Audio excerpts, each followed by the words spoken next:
দেশের বাজারে বাড়ল জ্বালানি তেলের দাম। বিশ্ববাজারের সঙ্গে সমন্বয় করার প্রক্রিয়া চালু পর থেকেই তৃতীয়বারের মতো জ্বালানি তেলের মূল্য নির্ধারণ করেছে সরকার। সক্রিয় মূল্য ও নির্ধারণের ঘোষিত প্রজ্ঞাপনে ডিজেল ও কেরোসিনের দাম লিটারের প্রতি 1 টাকা করে বেড়েছে।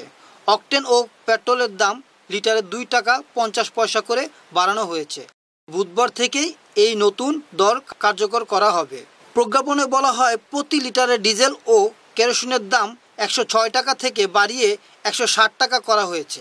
অকটেনের দাম 126 টাকা থেকে বাড়িয়ে 128 টাকা 50 পয়সা এবং পেট্রোলের দাম 122 টাকা থেকে বাড়িয়ে 124 টাকা 50 পয়সা করা হয়েছে।